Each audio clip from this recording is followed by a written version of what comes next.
जाता है। मिथिलेश तिवारी जी संघ से जुड़े हुए व्यक्ति हैं, नो डाउट जुड़े हुए व्यक्ति हैं। यदि चेहरा देख के आपने टिकट दिया है तो मैं आपको एक बात बता रहा हूं, जो भारतीय जनता पार्टी है आनंद मिश्रा जी को भी बोली थी कि टिकट मैं दे दूंगी, वो वीआरएस लेकर आए, समझ गए, और यहाँ पे बक्सर के जनता से मिले और बक्सर का हर एक व्यक्ति एक ही चीज़ बोल दिया कि सर आपको टिकट मिला हो या ना मिला हो भारतीय जनता पार्टी से, लेकिन मेरा वोट जो है ना वो आनंद मिश्रा जी को ही जाएगा। मैं इस बार बक्सर की जनता मोदी भगाओ अभियान, मोदी भगाओ अभियान, सीधी बात। हाँ, मतलब किसको लाने के मूड में है? और मोदी भगाओ अभियान में समझ रहे हैं इंडिया गठबंधन, अब दूसरा है कौन विकल्प? ये नहीं सुनिए नहीं, बक्सर की आवाज है मोदी भगाओ, हम तो बार बार कह रहे हैं। मतलब मोदी को छोड़ के और मिश्रा जी आप आइए, आप भी बोलिए कि मोदी भगाओ अभियान में हम सहयोगी हैं। बक्सर की 50% जनता आपके साथ उसी दिन खड़ी हो जाएगी। उनकी लड़ाई क्या है? भाजपा में सभी लोग परिवारवाद है।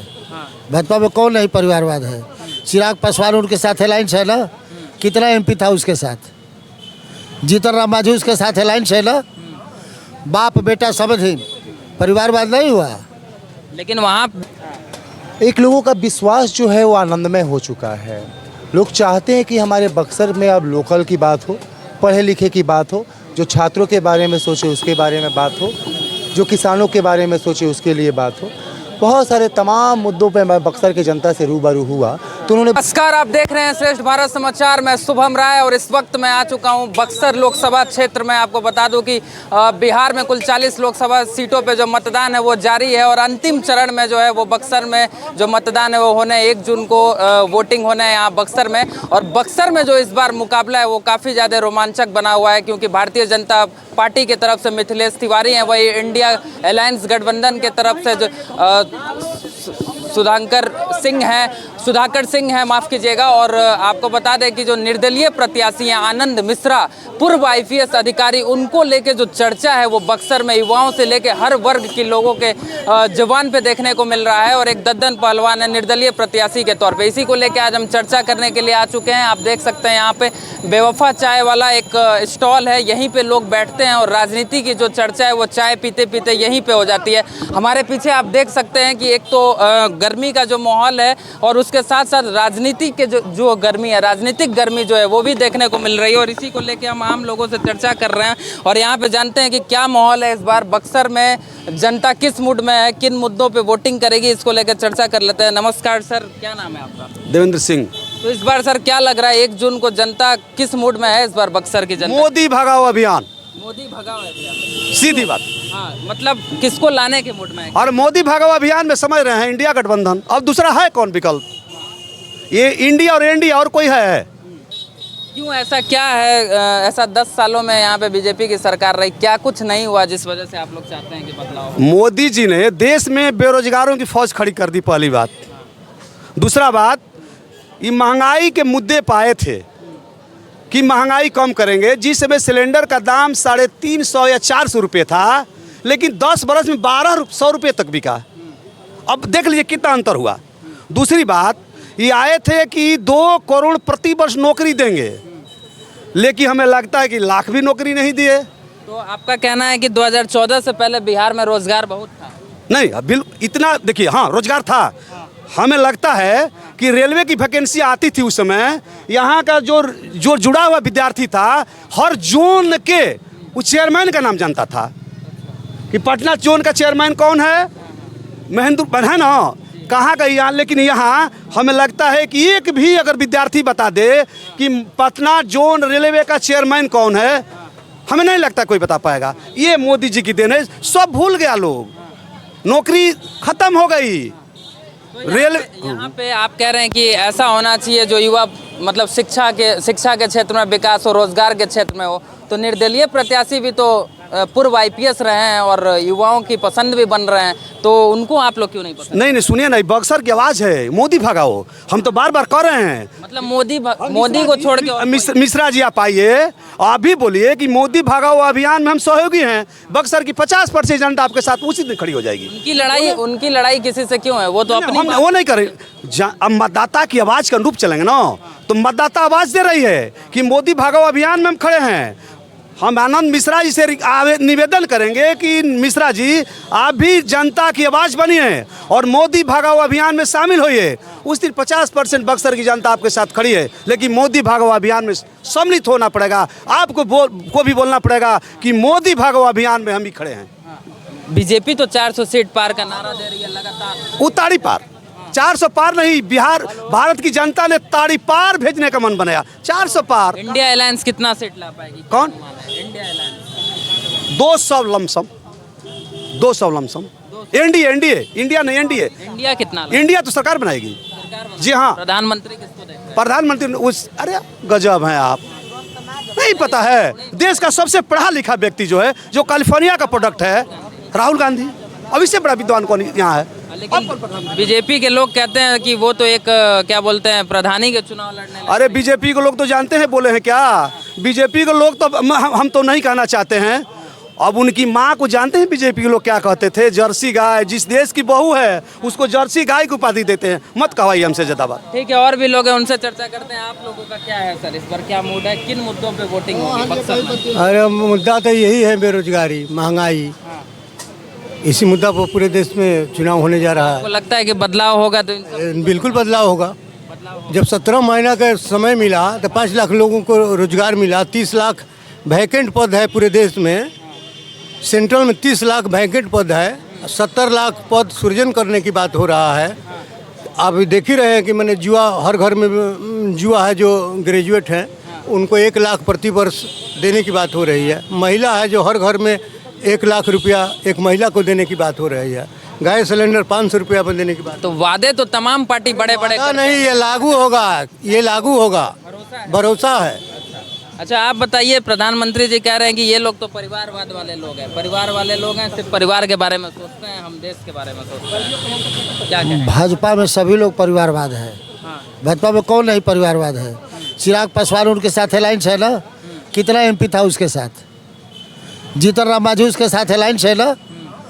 बाप बेटा समझ परिवारवाद नहीं हुआ। लेकिन वहाँ बीजेपी का बेटा विधायक बना, परिवारवाद नहीं है? तो कितने लोगों की गिनाया जाए? परिवारवाद से वंचित कहाँ है भाजपा? भाजपा तो सबसे ज़्यादा परिवारवाद। तो यहाँ पे कौन किसको देख रहे हैं बक्सर में? बक्सर में महागठबंधन का चुनाव, सुधाकर जी चुनाव जीतेंगे। ये निर्दलीय प्रत्याशी टक्कर दे रहे हैं? निर्दलीय प्रत्याशी है, अच्छे हैं, लेट से आए हैं। इनको 5 साल पहले आना चाहिए। हम इनकी आलोचना नहीं करते हैं, बहुत अच्छे हैं, पढ़े लिखे हैं, सज्जन व्यक्ति है, लेकिन फ्यूचर इनका बढ़िया होगा। अभी भाजपा पहले आए भाजपा के रूप में, पहले क्या लेट ही अगर आए, अगर अच्छे हैं तो नहीं, तो समय बीत गया है ना। नेता की राजनीति के लिए तैयारी करनी पड़ती है। यहाँ जो 5 साल से तैयारी किया है, लोगों के दुख सुख में गया है, तो उसके प्रति आकर्षण है ना भाई। अच्छा ठीक है, और अगर हमें कुछ एक और चाचा हैं वो नज़र आ रहे हैं, आप टोपी वोपी भी लगाए हुए हैं कि बक्सर का आनंद और चाय भी सबको दे रहे हैं। क्या क्या सोचते हैं इनके बारे में? इतना मतलब आप इंस्पायर हैं इनसे, क्यों? मैं इनके बारे में क्या सोचूं? मैं एक्चुअली आसाम से आया हूँ। अच्छा। ये आनंद मिश्रा जी लखीमपुर में थे, मेरा घर वहीं पे है। तो इनसे मेरा थोड़ा इनसे मैं पहले से प्रभावित था। जब अच्छा मतलब जब ये पोस्टिंग में थे तब से आप इनको जानते हैं? मैं एक्चुअली सोशल वर्कर हूँ। मैं हर जगह पे घूम घूम के, मेरा एक काम था झाड़ू का, तो हर जगह पे मेरा झाड़ू बांटने का काम होता था। मैं नो एनवायरमेंट डे में भी हम उसमें काम करते थे, जैसे कि वृक्ष रोपण होता था, उसमें भी काम करते थे। तो उस काम पे उनको भी अच्छा लगा था। हमने उनको एक बार पेड़ पौधा बांटे थे, मेरा नर्सरी था सारे। अच्छा, असम से जब ये आनंद मिश्रा जी ने फैसला किया कि राजनीति में उतरने का, तो वहाँ के लोगों का क्या रिएक्शन था? आप लोग से बातचीत किए थे? वो क्या नहीं, वैसे उन्होंने कुछ बातचीत नहीं किया है। उन्होंने कब आने का मन बना लिया, हम लोग मतलब हम लोग को भी पता नहीं था, हम लोग को कुछ पता नहीं था कब आ जाएंगे। लेकिन आप लोग उनके साथ हैं बस। लेकिन उनके साथ आपको क्या लगता है इस बार बक्सर में क्या टक्कर है, क्या देख रहे हैं आप लोग? बक्सर की जनता साफ कर चुकी है। मैं बक्सर में बहुत जगह गया और घूमा। एक लोगों का विश्वास जो है वो आनंदमय हो चुका है। लोग चाहते हैं कि हमारे बक्सर में अब लोकल की बात हो, पढ़े लिखे की बात हो, जो छात्रों के बारे में सोचे उसके बारे में बात हो, जो किसानों के बारे में सोचे उसके लिए बात हो।